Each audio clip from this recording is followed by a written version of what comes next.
Writing exponential functions, the second assignment in our functions unit. Let's dive right in and get started. How's everybody doing today? Good? I hope so.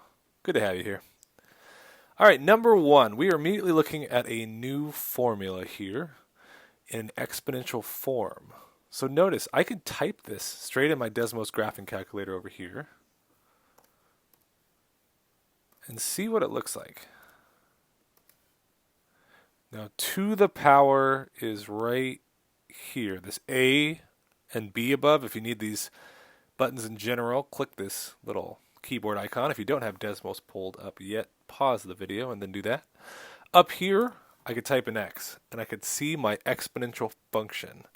Starts low, as close to 0 as possible, gets larger and larger until it just takes off, and it's out of the screen.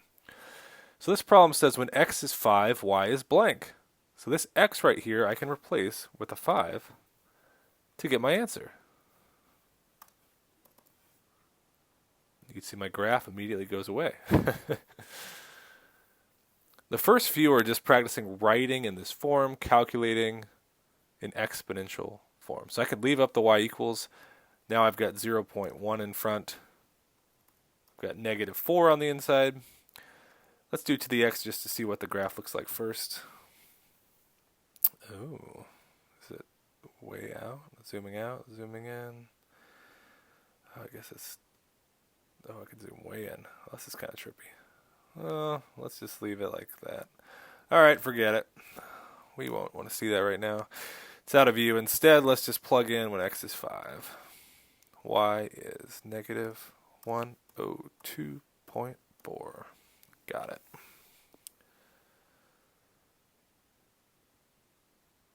Cool. Number 3. So now it gives us the formal equation here. Y equals b times m to the x, which stands for beginning number or start value, times m, your multiplier or constant multiplier, to the x power.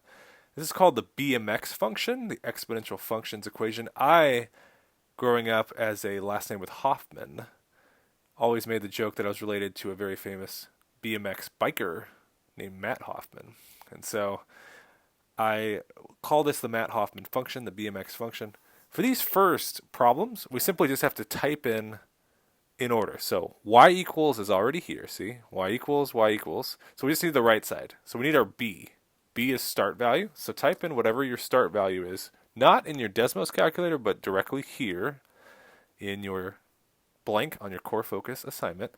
Then our multiplier, our constant multiplier in parentheses, 0.9. Now we will have numbers to plug in later for this, but for now, just hit this exponent button right here to the x power. If I went too fast, rewind and pause to see which buttons to click. If you plug this in correctly, you should get it right. The only time that this seems to occasionally glitch is if your start value and or multiplier are 1. In that case, sometimes the system thinks it's like redundant and counts it wrong, and you might have to hit redo and do it twice. But this is generally how to do it. And my internet is just being so slow right now. There it is. If your internet's slow as well, no, you're not alone. I'm on fire. Oh no, somebody get a fire extinguisher. All right, we're going to practice again with this one. Start value 6, constant multiplier 0.6, and then I hit the same buttons to the x power. Again, if you have a 1 in there, you might have to redo it once, or maybe it'll count it right. Okay, then we have a table. Do you remember how to tell start value and multiplier from a table? Well, we did this earlier in the year. The number across from 0 is always your start value. It's always your y-intercept. You'd also learn that as. So my start value is 4. And then just like we had the recursive routine assignment where we looked from right to left to see what our pattern was, with a table, we go from bottom to top. So what number am I dividing these two by to get? So 12 divided by 4, 36 divided by 12, on and on and on. It's always going to be 3. So instead of right divided by left, we do bottom divided by top. That gets our multiplier. And you can see that because 4 times 3 is 12, 12 times 3 is 36, and so forth, and so forth, and so forth. All right. So multiplier 3, we just have to plug in 3 for our multiplier. And then still we have nothing to plug in yet for x, so I'm going to put an x up there. Awesome. Awesome blossom with extra awesome. Phenomenal, it says. Thank you very much. All right, similarly here, my start value is 19. My multiplier, I can do 38 divided by 19. I know that's 2, so I'm just going to type in 2. If you don't know, you've got your calculator over on the right.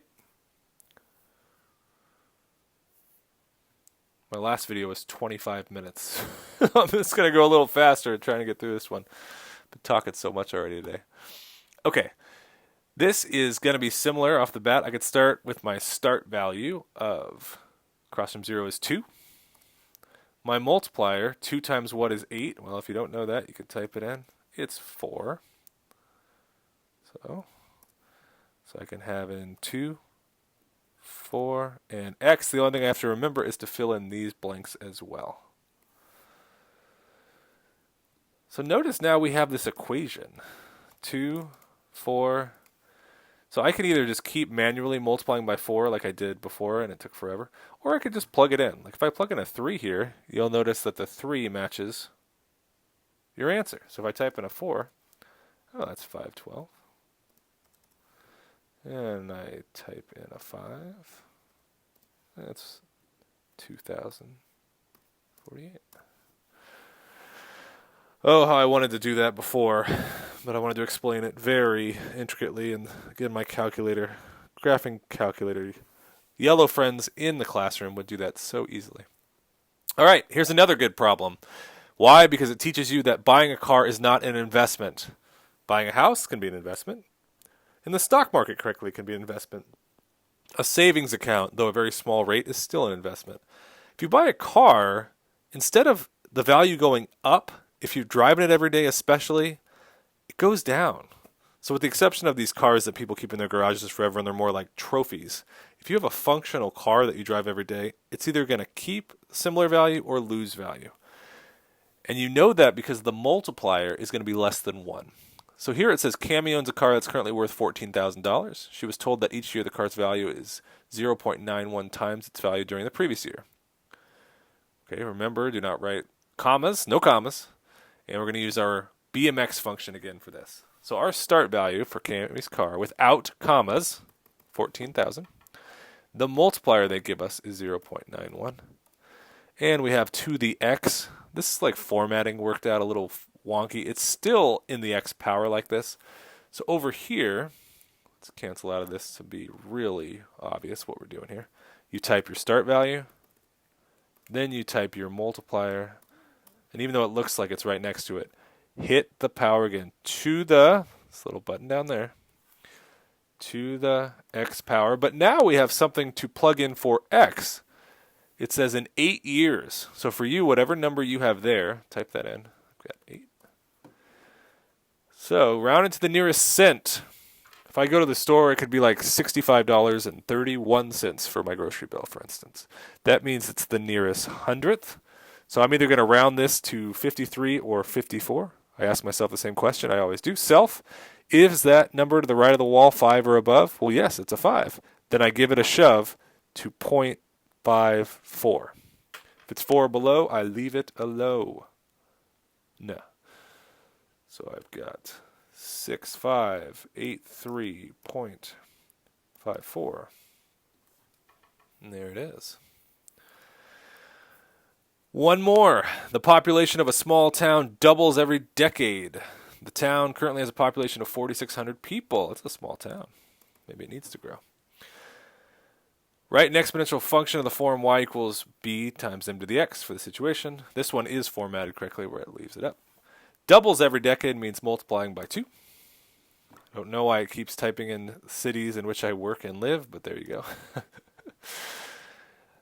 Doubles every decade. So let's type this in on the right. I've got my 4600. I've got my multiplier of 2. And then it says 6 decades. Notice if you type in 60, whoa, scientific notation, we're getting crazy. So it's not that, it's just 6 for the decades. That town will be at 294,400. Oh, I don't want to mistype that. There you go. The last video took 25 minutes. It's very complicated. I spent most of it just crying about the fact I don't have my yellow graphing calculator. I'm going to keep doing that throughout this unit, but this one was much simpler. It's going to be less than 12 minutes long, less than half the length of the other video. And it took us only 10 and a half, really, to do this assignment.